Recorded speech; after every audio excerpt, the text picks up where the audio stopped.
we were saying how very important it is to bring about in the human mind the radical revolution. The crisis is a crisis in consciousness, a crisis that cannot anymore accept the old norms, the old patterns, the ancient traditions. And considering what the world is now, with all the misery, conflict, destructive brutality, aggression, and so on, man is still as he was. He's still brutal, violent, aggressive, acquisitive, competitive, and he has built a society along these lines.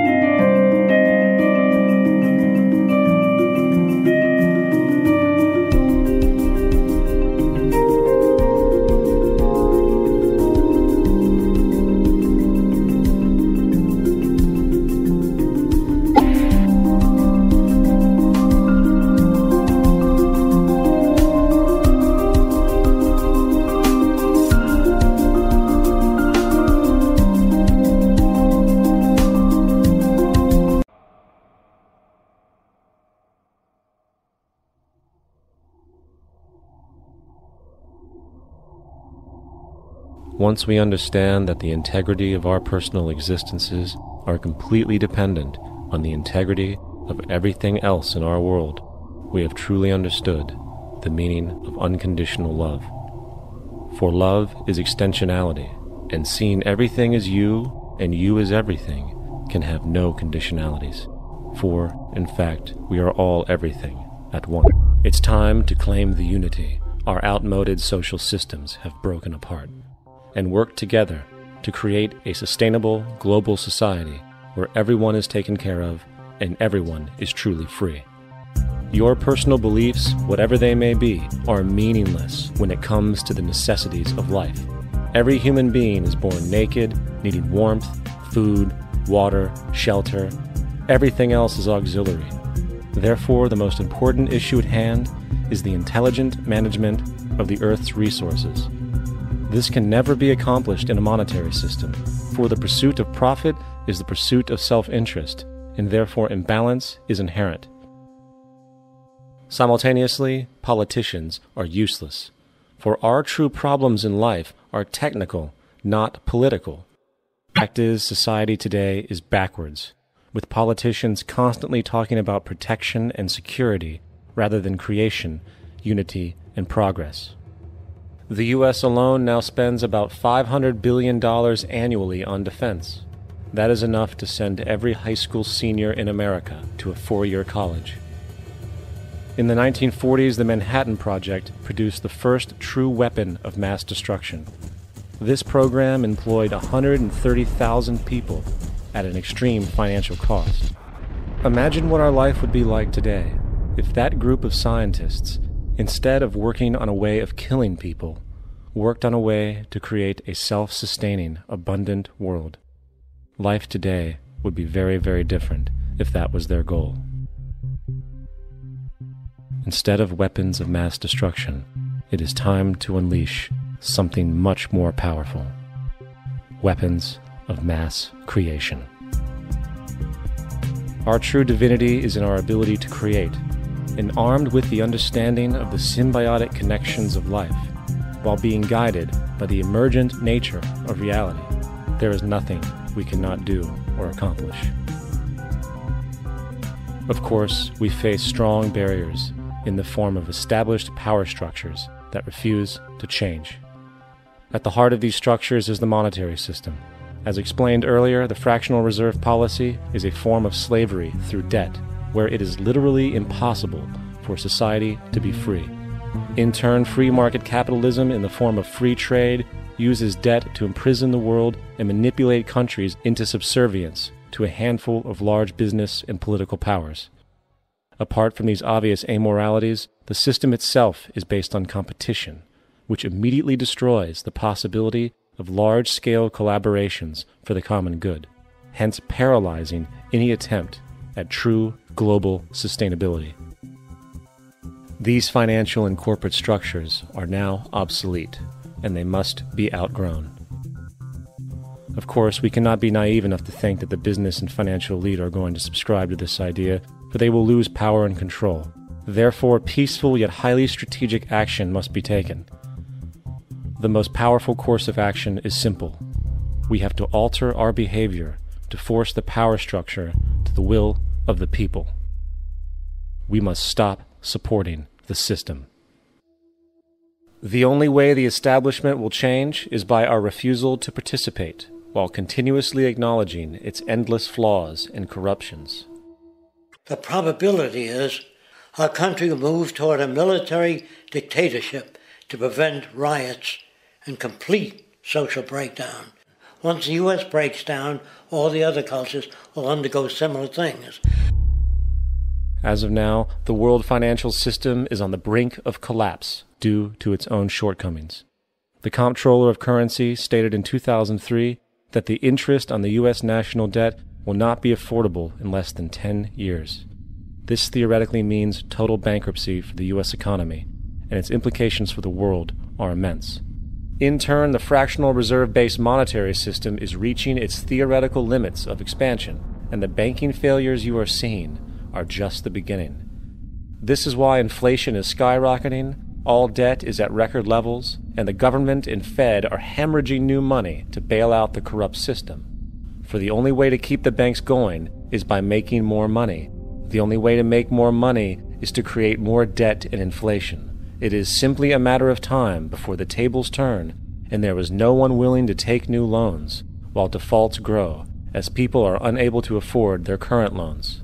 Then the expansion of money will stop, and contraction will begin on a scale never before seen, ending a century-long pyramid scheme. This has already begun. Therefore, we need to expose this financial failure for what it is, using this weakness to our advantage. Here are some suggestions. Expose the banking fraud. Citibank, JP Morgan Chase, and Bank of America are the most powerful controllers within the corrupt Federal Reserve System. It's time to boycott these institutions. If you have a bank account or a credit card with any of them, move your money to another bank. If you have a mortgage, refinance with another bank.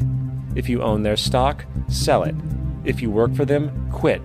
This gesture will express contempt for the true powers behind the private banking cartel known as the Federal Reserve, and create awareness about the fraud of the banking system itself.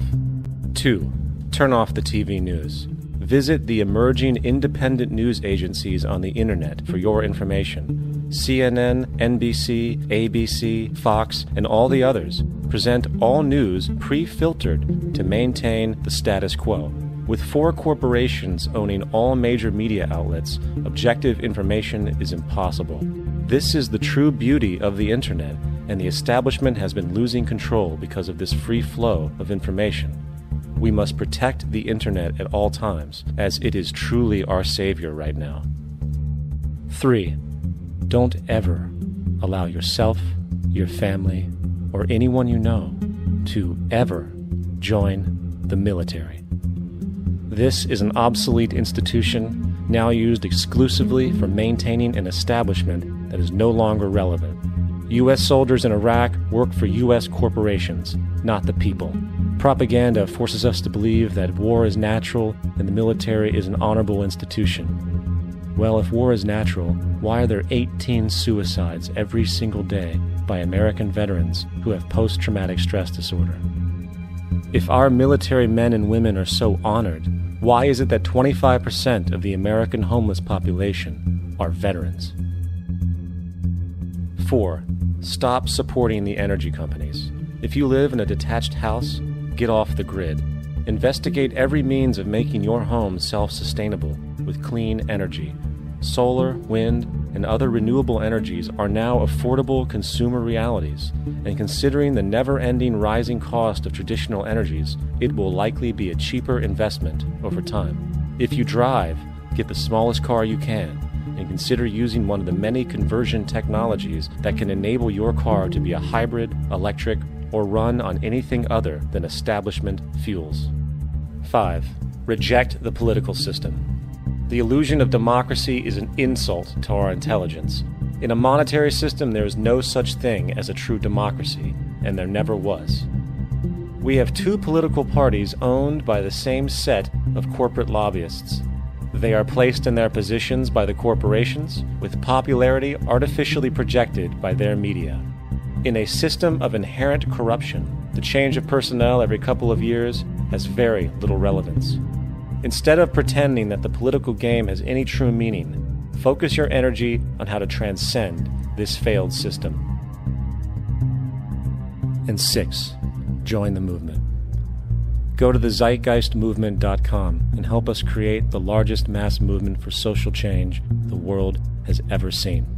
We must mobilize and educate everyone about the inherent corruption of our current world system, along with the only true sustainable solution, declaring all the natural resources on the planet as common heritage to all people, while informing everyone as to the true state of technology and how we can all be free if the world works together rather than fights.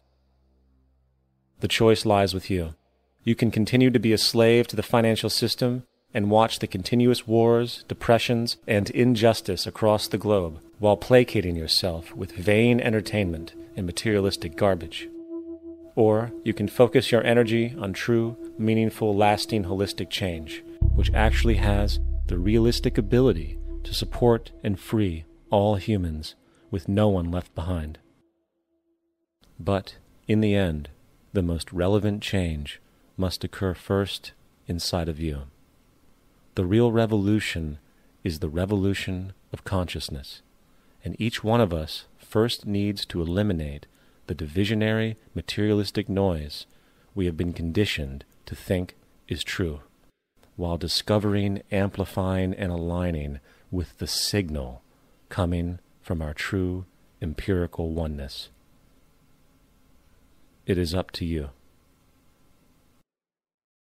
What we are trying in all these discussions and talks here is to see if we cannot radically bring about a transformation of the mind. Not accept things as they are, but to understand it, to go into it, to examine it, give your heart and your mind with everything that you have to find out a way of living differently.